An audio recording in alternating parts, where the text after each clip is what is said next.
Yo, what's going on, y'all? It's Combo Breaker 99. Welcome to Combo Breaker 99 Talks, hashtag CB99 Talks. This is episode 1, official podcast I'll be doing on this channel where I'll be discussing boxing, women, MMA, specifically women's MMA. You know, I'll be talking about anything and everything boxing and what's going on in the octagon as well as outside the octagon, in the ring, outside the ring. So, yeah, make sure y'all subscribe. Like I said, I'm going to just be doing these podcast episodes on my YouTube channel here.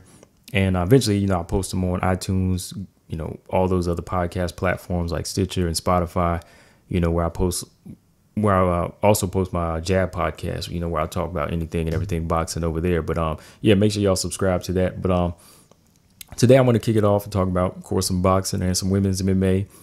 First off, I want to talk about the return of Errol Spence Jr.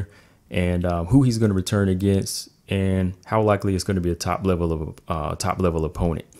And fight night tomorrow. You know, I'm going to talk about Invicta FC 39. You know, we got a good card coming up, but there's been a couple changes to the card. So, you know, I want to go in and just go down the list of fights that's taking place, make a couple of predictions, and, you know, let y'all fill y'all in on some of the changes that took place. You know, some serious ones too, man. But, you know, I'll let y'all know about those. But Saturday, we got UFC 247 going down. You know, the co-main event. What I want to talk about is Valentina Shevchenko versus Katlyn Chookagian. Probably one of the best flyweight fights you can make. You know, Katlyn Chookagian is like the #1 contender. Valentina, she's a champion, man. And you can't count out Katlyn. You know, I know she's going in as an underdog, but hopefully it's going to be a good fight. So, you know, I want to do my keys to victory like I usually do, and do my final prediction on that fight as well. So what's going down, man, this weekend? We got a lot going on in combat sports. But yeah, man, let's kick this thing off. You know, just let y'all know too, like, as far as boxing, I'm gonna be talking a lot of our, you know, discussions on like the welterweight division. You know, it's one of the top divisions in the game. That and the junior middleweight division. But as far as the welterweight division, you know, I want to talk about that division a lot because, you know, we got a lot of talent. We got a lot of gifted fighters, but we still don't have that #1. Well, we got the #1 guy like Errol Spence. I feel like he's #1, but you know, we don't have that undisputed champion, and it don't look like there's a road that's leading to undisputed yet. You know, we got the #1 welterweight, which is Errol Spence. You know, he's got both belts. Then we got the legend and Manny Pacquiao, who's got a belt. Then we got the #1 pound for pound fighter, Terrence Crawford, who holds a belt. So it's like we got 3 #1 guys in the division, and, you know, nowhere near looking like they're fully going to mix it up, or it doesn't even look like there's a road for them to finally say they're gonna fight for the undisputed crown at some point. You know, it's still up in the air. So it's just something I'll probably be talking about here, you know, to kind of help push those fights on why they need to happen, and, you know, just kind of speak for the fans. You know, the fans, you know, we waiting for some of these fights to happen. But I want to talk about the return of Errol Spence first, because him coming back in the game, that's definitely going to make a big impact on whether those fights happen or not. So, yeah, man, let's kick this thing off, man. Round 1. First off, like I said, return of Errol Spence is going down this year. As you know, at the end of last year, he was on the Charlo Harrison rematch card. You know, he wasn't on the fight card, but, you know, he was there in attendance. And, you know, he did a little interview with Brian Kenny.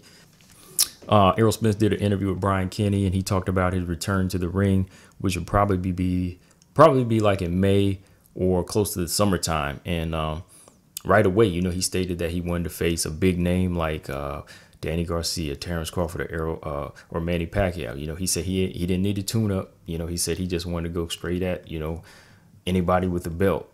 And recently looking at you know, Terrence Crawford not Terrence Crawford, but recently looking at Errol Spence on Snapchat. You know, he's been back in the gym. You know, he's been getting back into shape, you know, hitting the mitts, doing his road work. You know, he's showed off the body. You know, he's shedding the weight off. He's been looking good. You know, physically, he looks good. And, you know, first off, I just got to see, you know, a lot of people that have been getting into boxing, they ask me about the welterweight division. You know, some people that have been looking at it, they asked me about Errol Spence fighting Terrence Crawford. Well, I tell them, you know, Errol, he's going to be coming back this year, you know, and I want to know, I myself want to know what caliber of opponent he's going to face. You know, I'm wondering, you know, like to the listeners as well, do you think it should be a B-level fighter or higher? You know, because some people ask me, if he does come back, do you think he's going to fight one of the top guys, or is he going to take on a tune-up? You know, can it be Danny or Manny or even the Terrence Crawford fight? But before we answer that question, first of all, I got to say, you know, the Terrence fight is what everybody's calling for, especially after recently Terrence and Errol, you know, back in, I want to say December, around when that Tank fight took place, you know, when Tank and Terrence, they were kind of going back and forth. Errol, he kind of jumped in, and then Errol and Terrence, they kind of had a war of words on Twitter, and it finally ended with them saying that eventually they'll fight. You know, that kind of got the fans, you know, riled up again and ignited that new flame, because a lot of the fans are now saying, you know, Spence Crawford 2020, Spence Crawford 2020. But I had to tell them, I say, oh, now I'll be like, oh, pump the brakes. You know, that fight ain't happening yet. You know, y'all see them talking on Twitter.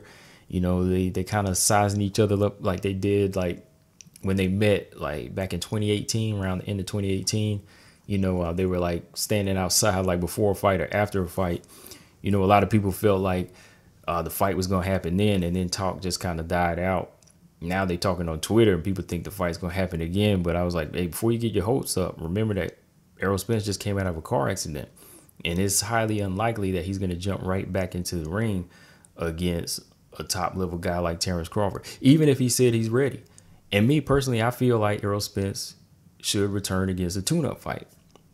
You know, he should just be on the safe side and take, you know, I won't say a fully soft touch, but just somebody to get him back into the ring, you know, because I know he's saying he feels good and that he's ready to face the top guys and, you know, he's ready to go all out. But, you know, that's just the confidence talking. That's what you want to hear when somebody came back from a car accident.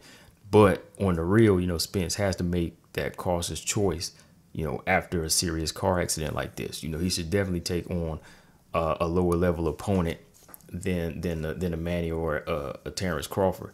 Now, Danny, that's a different world. Let me hold your thought on Danny Garcia, and I'll speak on that in a minute. But I just feel like right now, you know, even to the hardcore fans that know boxing, Errol Spence needs a tune-up. You know, he just needs a tune-up to make sure certain things are right. And again, like I said, it can still be like a top 15 guy. It doesn't have to be like an unranked guy, but it has to be somebody to kind of test to see where you stand physically. You know, no need to go in there and try to prove like, I can bounce back against a top champion. You know, I can just prove anything, you know, because I came out untouched from a car accident. You know, there's no need to do that. You know, I know Errol Spence, there's a lot of things that he probably feels 100% on in training, you know, like certain movements, certain motions that can just be tested in sparring. But he still needs to get back in there with a tune-up just to make sure, yo, how well can I absorb punches? You know, how's the skin holding up?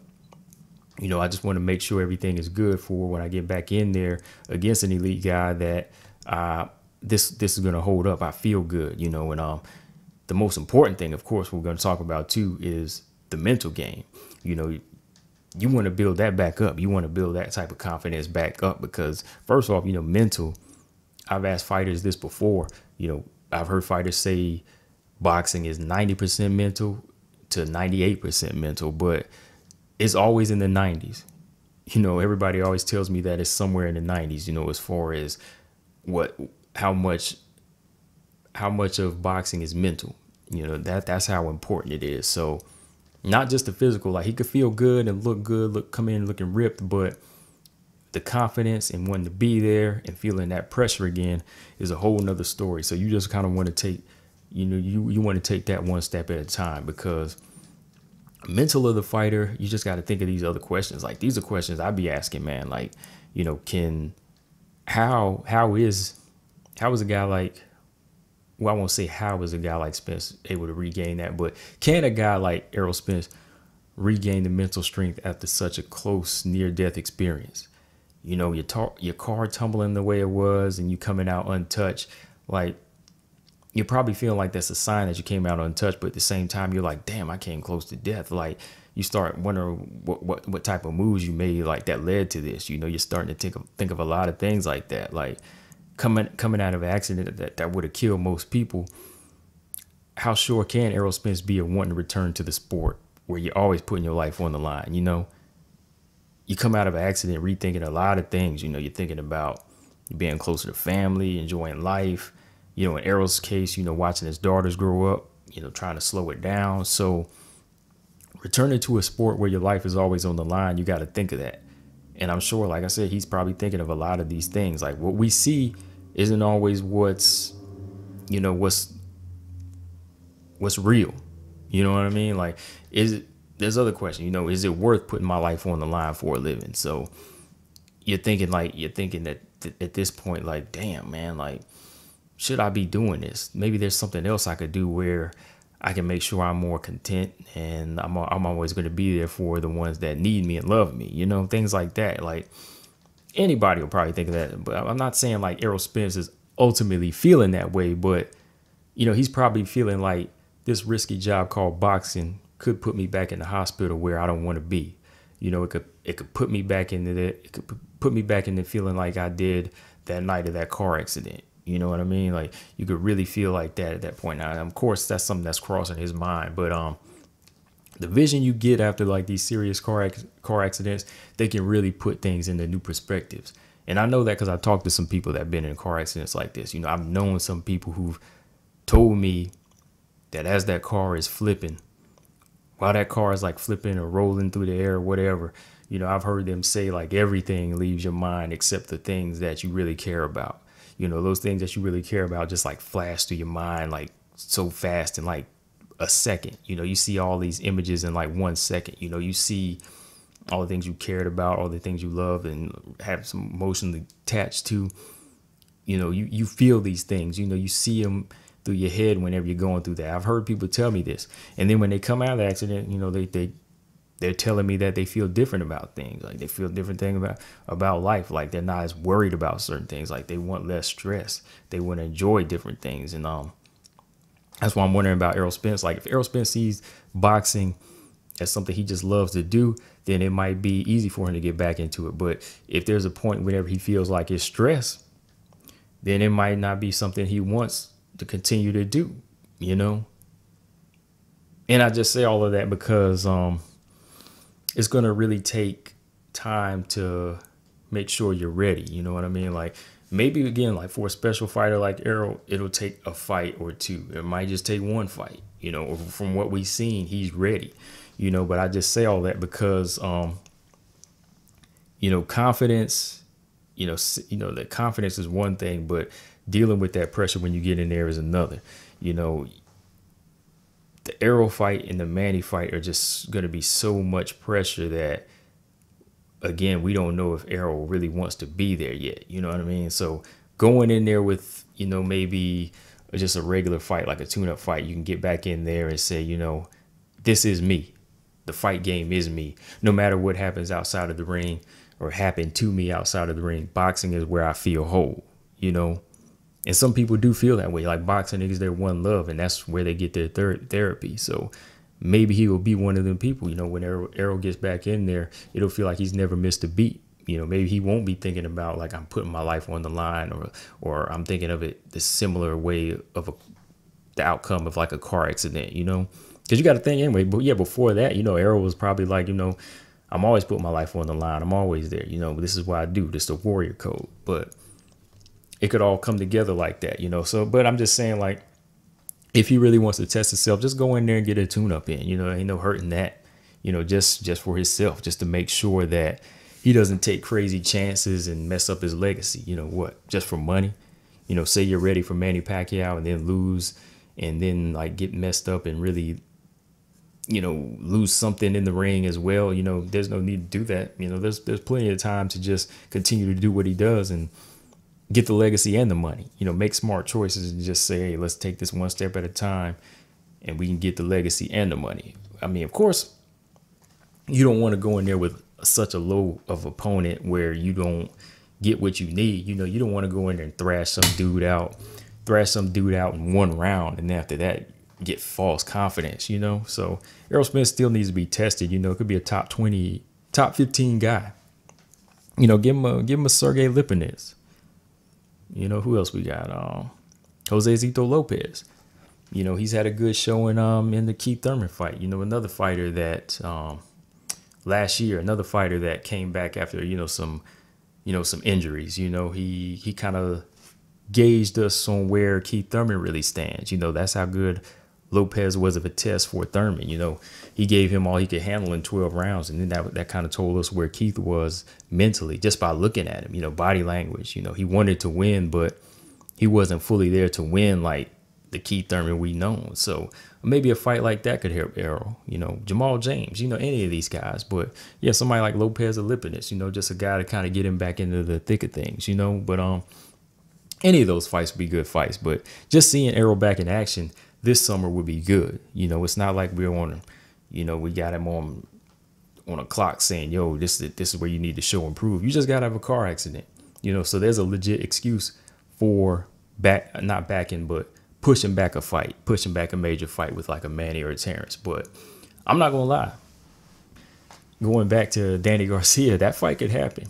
To me, I feel like Danny Garcia, after his performance against Ivan Redcatch, like, I don't know if it was just the level of opponent for him where he just kind of felt like he wanted to, carry Ivan, or did he miss a step? But from what I've seen, maybe even an Errol Spence that came out of a car accident could take him on, So if they wanted to take that fight on in the summertime, I'd be like, hey, make that fight happen.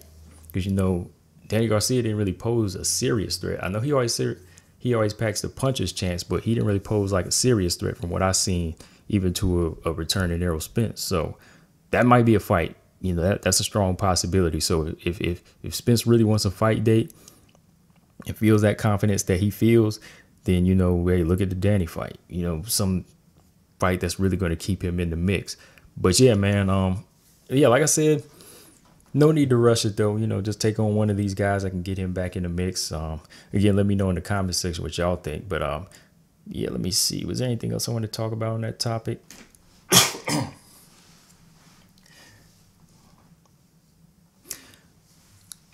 Yeah, so yeah, that's all I want to really talk about on the return of Errol Spence. But yeah, as a whole, I'd like to see Errol just return, against like a soft touch sometime in June. Not a soft touch, but somebody in the top 15 sometime in like June or, July. And then see how he looks. If he looks good, from there, maybe close out the year with a Manny or a Terrence fight. But like I said on the reel, I wouldn't care if they pushed a Manny or a Terrence fight back to 2021. And, even in my previous videos, before I seen him on Instagram and before I seen him on Snapchat, I said Errol should return. All in all, he should return in 2021 because that's how bad the car accident looked. When the car accident looked that bad and we weren't seeing him for a few weeks or a few months, I was like, yo, he might need to come back in 2021 altogether. Even if he had to vacate the belts, he might just have to hold off. But since he came back on Snapchat and, he's looking like, he's looking official. I'm like, yo, you might as well get you a tune-up fight, and start to see where you stand. But yeah, man, it's all on that topic. So let's move on to round 2. Like I said, tomorrow night is fight night. Invicta FC 39 is going down. For y'all that aren't really familiar with Invicta, the Invicta Fighting Championships, it's like a platform, an MMA platform for just women. A lot of the women that you see in the UFC, they started out here. I've been a fan of it since almost day one, since like 20, I want to say when did it start? 2011, 2012. Yeah, I've been watching it since it started. Yeah, and they've always been putting on some good fights. They had some good contenders that came up, went straight to, the UFC.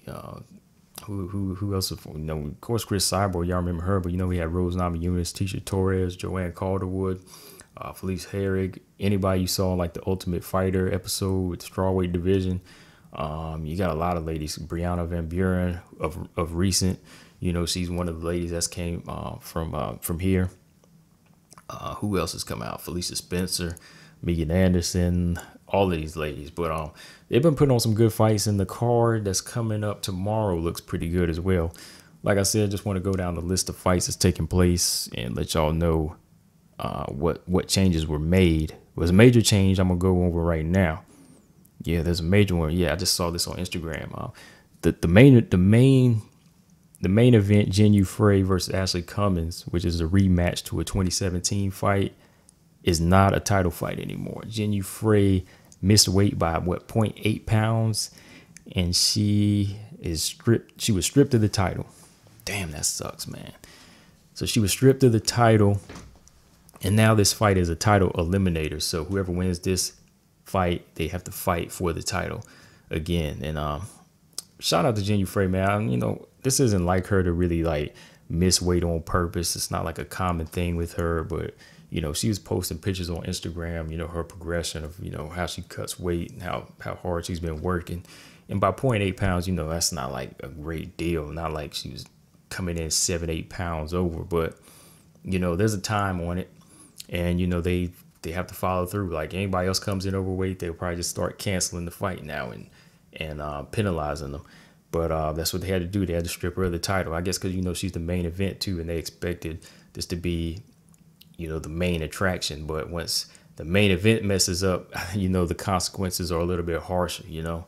But fight's still taking place, but it's just non-title fight. But first up on the card, first fight that night, bantamweight fight between Tina Pettigrew and versus Monica Franco. I'm not too familiar with both of these ladies, like, you know, like style wise, but I've seen Tina Pettigrew fight before. I think this is both of their fighters' Invicta debut. So, you know, that's a big fight for them. They both have like one win apiece. And who else we got? Atomweight, we got Jillian DeCourcy. I seen her fight a couple times. You know, she's fought Alicia Zapatella, who's also on the card. Kelly D'Angelo, she's fought. Yeah. Jillian DeCourcy versus Linda Mihalik. It's an atomweight fight. You know, the atomweight division is pretty popping over here. You know, UFC needs an atomweight division. You know, especially for some of the women over there, they really do need the atomweight division. Flyweight, this is a good fight. Erin Blanchfield versus Victoria Leonardo. For this one, if I had to make a call, it could go either way. This is a good flyweight fight because Erin Blanchfield, I saw her beat Kay Hansen, and Victoria Leonardo, you know, she's fought Miranda Maverick 2 times and lost, but she's beat Stephanie Geltmacher recently in it was a good bloody technical fight for her. It was a good technical win for her. If it's standing, I had to pick Victoria Leonardo, and if it goes to the ground, I'll pick Erin Blanchfield because I seen Erin Blanchfield's ground games. You know, she's pretty serious about it. So I say it's 50-50. It all depends on who gets the style going. I think Victoria Leonardo keeps it standing. It'll favor her. Erin Blanchfield on the ground. If it goes on the ground, I'll go to Erin. I think the winner will go to Erin Blanchfield. Atomweight. Another atomweight fight. Alicia Zapatella versus Kelly D'Angelo. Another good fight. You know, Alicia Zapatella, she's like a little fast, you know, tornado, almost like another Tisha Tornado. Tisha Torres. You know, let me see. Kelly D'Angelo, she's pretty scrappy too. I like her striking. You know, she has a pretty good timing, precise style. You know, she's beat Lindsey Van Zant like a couple of fights ago in Invicta. That one I might have to say Alicia Zapatella. I think I'll pick her. I think she's got the speed and that ferocity to really like kind of throw Kelly off. Yeah, I think I'm gonna have to go with her. You know, she has a good jab. She has some good striking. So I'll pick Alicia Zapatella on that one. The next fight, flyweight fight. This next one was originally Maria Agapova versus Diana Turcato.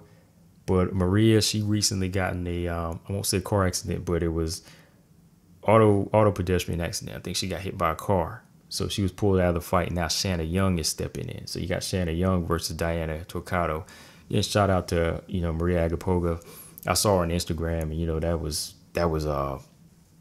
you know, it was kind of heartbreaking for her because, you know, like she said, you know, these fights are there, how they make money. You know, she was hurt, you know, after get hit by a car, it like canceled everything. She had to be pulled, and you know, her real concern was, you know, financial needs. So I was just like, yo, man, I feel bad for some of these ladies who, you know, get this, you know, get this money, you know, on that fight-to-fight basis like that. But hopefully she'll be back on the next card, you know. Just hope she recovers well. You know, shout out to Agapova. But Shanna Young's going to be stepping in against Diana Turcato. I'll probably have to go with Shanna Young. Looked good in one of her recent fights I've seen. But that'd be a 50-50 fight to call. I'm not sure about that one. Co-main event, flyweight fight between Pearl Gonzalez and Miranda Maverick. Man, this was a good fight. I'm a fan of both of these ladies. Pearl Gonzalez, she was formerly in the UFC. She got cut, but since then she's came back. She's fought for a title against Vanessa Porto, came up short, and she's still been holding her ground as one of the top ladies here in Invicta. Then you got Miranda Maverick, who won the flyweight tournament a couple months ago. She's a raw talent. Miranda Maverick, she's on the come up, man. Like, what I like about Miranda Maverick is like not just her skill and what she possesses, like what she can do, but like her IQ. The IQ, overall how she uses things. She's a smart fighter. She's smart even outside the ring, like outside the octagon. Like what I've seen her do on that tournament night was smart. Just how Miranda was able to conserve her energy on how she approached each fight and the different styles she's used on each fight. She fought standing in some fights. She knew how to, take it to the ground and be explosive on certain fights. Each one she fought carefully. Like she fought the first fight kind of safe, then she turned it up on the second one. Then on like third when she just went all out on Deanna Barnett. She just exploded and closed the show in like dominant fashion on that last fight. So I say, yeah, Miranda Maverick, she's a very smart fighter, and definitely somebody to look out for in the flyweight division on the come up. But overall, she did real good on that tournament. I think it was like 2 months ago. No, it was like back in was it November? Let's say back in November. And like I said, she holds 2 wins over another big strong flyweight and Victoria Leonardo. She submitted her. So yeah, like her ground game is serious, and like thinking like one of the areas around me, not too far from me, she did like one of those BJJ tournaments too. So she's growing. So Pearl Gonzalez, she's a vet in the game too, man. Like she's real scrappy and knows how to like make adjustments in there. So it's really a tough fight. Like I said, I'm a fan of both. So for Pearl and Miranda, I gotta say, may the best woman win. Like I like both of these ladies. So 50-50, may the best woman win. But on to the main event, Jinh Yu Frey versus Ashley Cummins. Like I said, non-title fight now. This is a rematch to their fight in 2017. Jinh Yu Frey won that fight. This go round, man, I probably say that I favor Jinh Yu Frey in this fight. Ashley Cummins, she's a wild card though, because like Ashley Cummins has so many styles. She's just overall like an athlete. She's also a cop. She's a law enforcement. She's kickboxer, Muay Thai. She's wrestling. She does it all. But she's came up short in some of the big fights in the past. I've seen her lose to Joanne Calderwood, Alexa Grasso, several other fights. But Jinh Yu Frey, I think, has more of like a more pace and discipline striking style that could give her trouble. And if the weight cut and the stripping of the title didn't affect Jinh Yu Frey mentally, then I feel like Jinh Yu Frey could win this fight by a decision.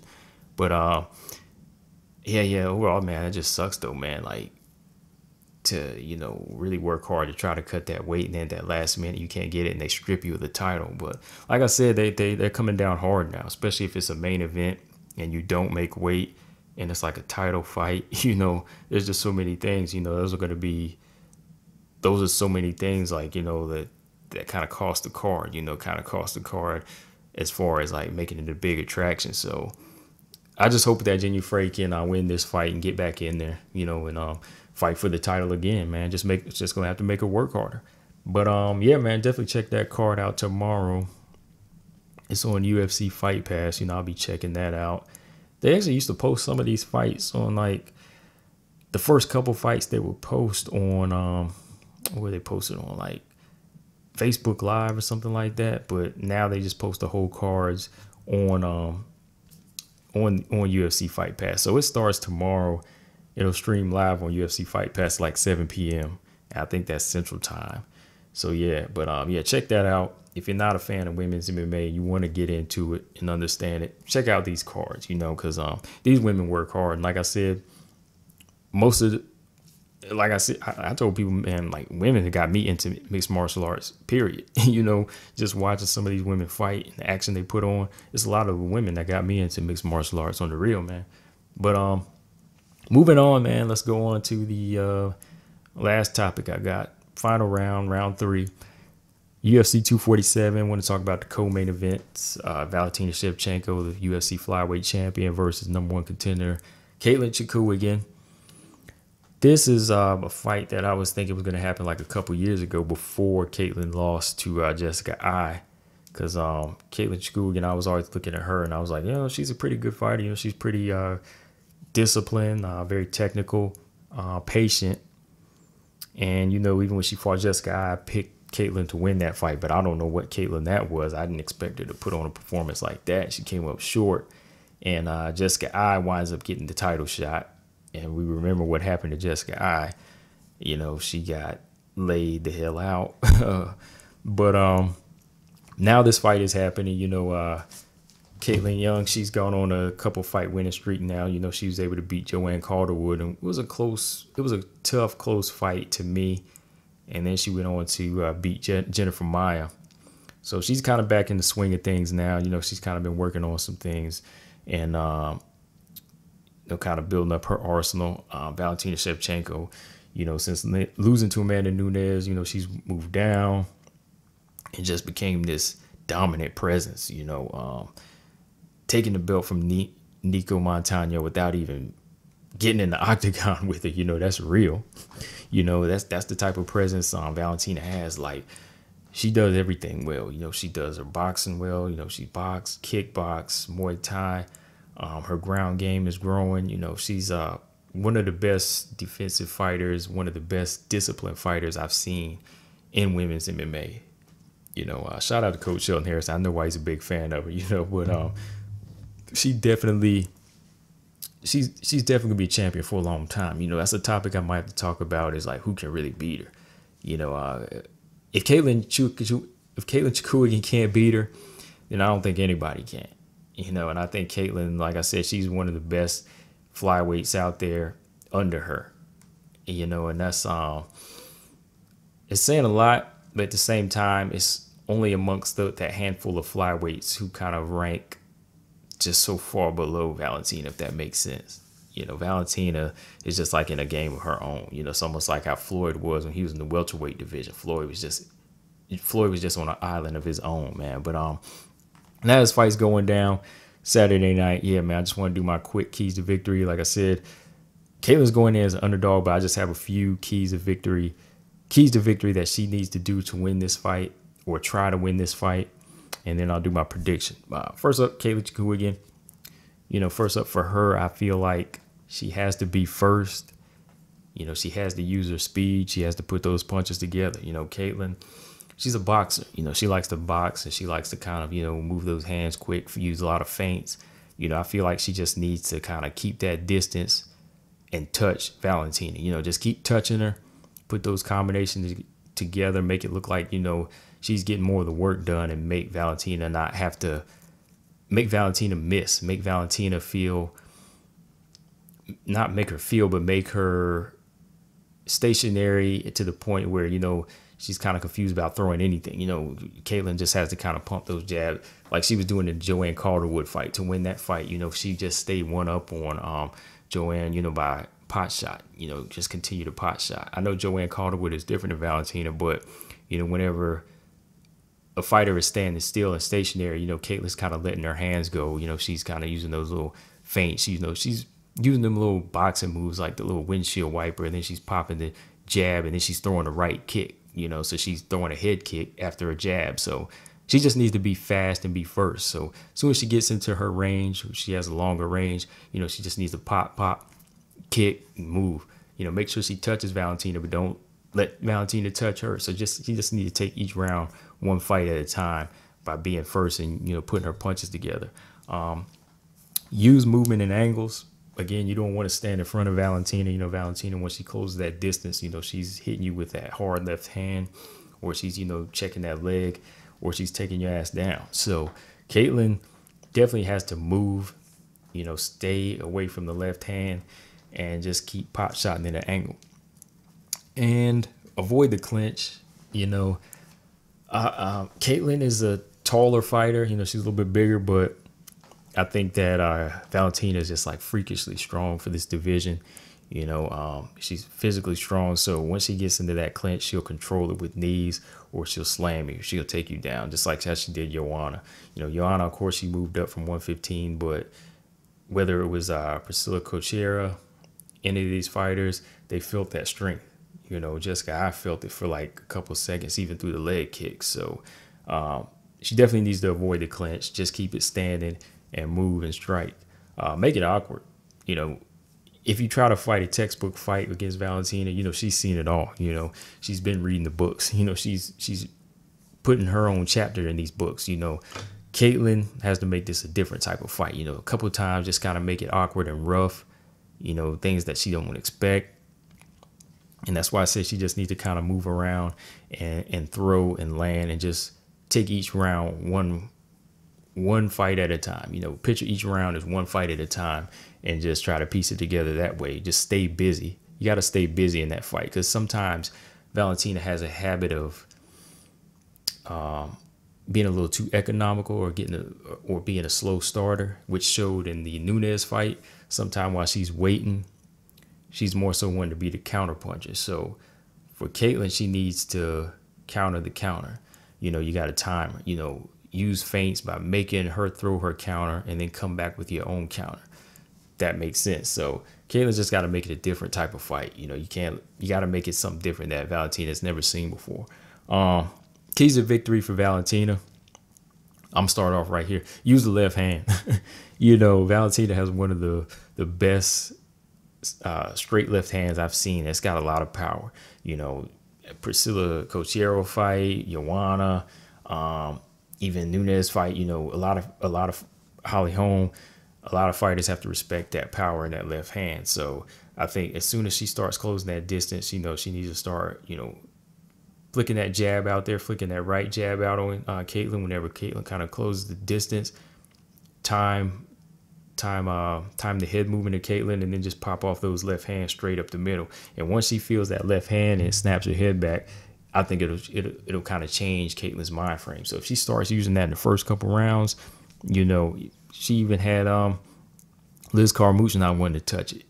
So once that left hand touches and it hits square right on Katlyn up the middle, Katlyn will back up. So she just needs to keep that mid-range, use the jab, and fire that left hand down the middle. Next one, close the distance. That's probably like the same thing. When Katlyn is using that boxing movement from the outside, and she's trying to stay away, Valentina just needs to keep coming forward, inching forward like she does. Inch forward in that stance, that Muay Thai stance, and just keep closing the distance on her.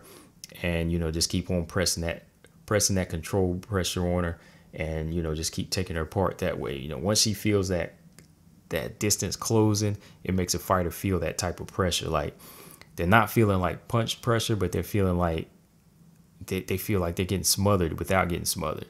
And, while they're thinking of that, Valentina's getting shots off. So you got to close the distance in that manner. Check kick to the lead leg of Katlyn. Another thing I've seen, or another thing about Katlyn is Katlyn's a boxer. From what I've seen, she likes to box a lot, and she's kind of heavy on that lead leg. She's heavy on it. And Joanne Calderwood, she had a field day with that check kick to that lead leg. She was tearing the inside of that leg up. If Joanne would have put more punches and put more tools together, Joanne probably would have won that fight more convincingly to me. Or she would have won it. But, that's where she came up short. But somebody like Valentina, if she starts using that check kick, that'll open up many of things for her. That'll open up many opportunities for her, and Valentina will capitalize on that. So if she gets that check kick going on to the inside of Katlyn's leg, that's kind of front heavy, because she'll be, she's not as quick as she's fast, but she's not as quick as Valentina.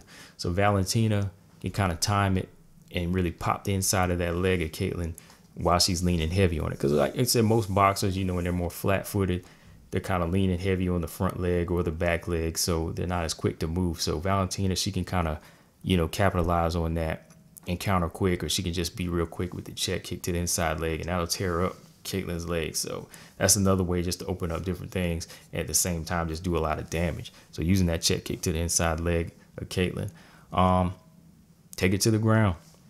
Last one for Valentina, take it to the ground, man. Like, I think her ground game is way better than Katlyn. So if there's ever a point whenever she feels like Katlyn is out jabbing her or out striking her, she just needs to catch that leg or come straight in and, you know, get the trip and hit the takedown. You know, I feel like the better ground control will come from Valentina. You know, once she gets her there, she can do the better work on the ground, just use those elbows and try to get that ground and pound in. So, yeah, man, I mean, overall, you know, Valentina, she has more tools to work with.